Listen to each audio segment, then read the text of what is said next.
Tous les êtres vivants doivent maintenir leur température corporelle à un niveau compatible avec leur survie. Dans les environnements aux conditions climatiques extrêmes, très froides ou très chaudes, les animaux ont développé des adaptations étonnantes pour que leur température corporelle ne descende ni ne monte trop. Les éléphants des régions tropicales évacuent le trop-plein de chaleur de plusieurs façons. Par exemple, la surface importante de leur peau plissée facilite la déperdition de chaleur.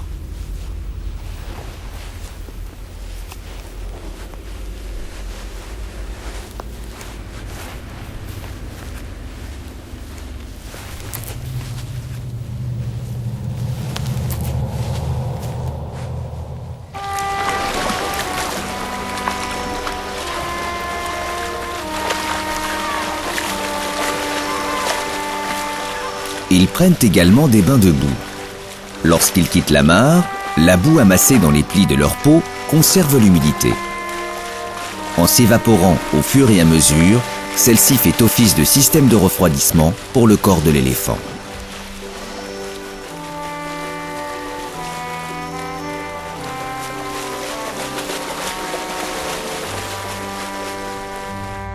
Mais les éléphants possèdent également un étonnant système de ventilation et d'évacuation de la chaleur, leurs oreilles. Sur ces images, filmées grâce à une caméra infrarouge, les oreilles apparaissent en rouge soutenu, ce qui signifie qu'elles dégagent beaucoup de chaleur. En effet, lorsqu'il fait chaud, les vaisseaux sanguins de la fine peau des oreilles se dilatent, permettant au sang d'affluer.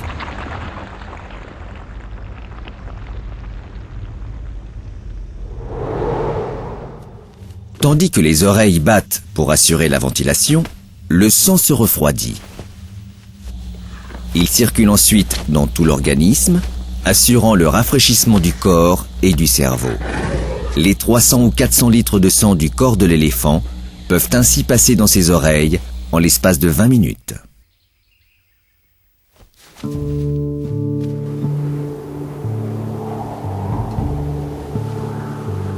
Les habitants des régions polaires doivent faire face au problème inverse, conserver au maximum la chaleur de leur corps.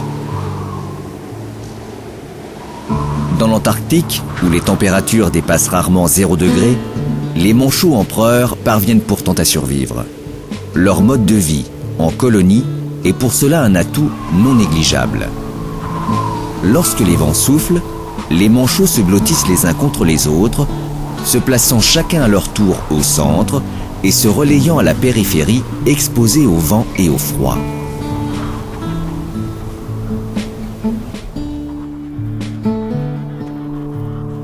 Les manchots présentent également des adaptations anatomiques leur permettant de lutter contre le froid. Leurs plumes sont très serrées, couvrantes et imperméables et sont même orientables. Ainsi, lorsque la température baisse, les manchots hérissent leurs plumes pour emprisonner une couche d'air isolante contre leur corps. Leurs pattes, en appui sur la banquise, ont une surface très réduite. Elles sont aussi bordées par une couche de graisse protectrice. C'est entre leurs pattes, sous un repli de l'épaisse peau de leur abdomen, que les manchots couvent les œufs, puis gardent au chaud leurs petits. Les moments où ils partent se nourrir en mer à la recherche de poissons et de calmars sont les seuls où ces étonnants oiseaux quittent les étendues glacées de la banquise.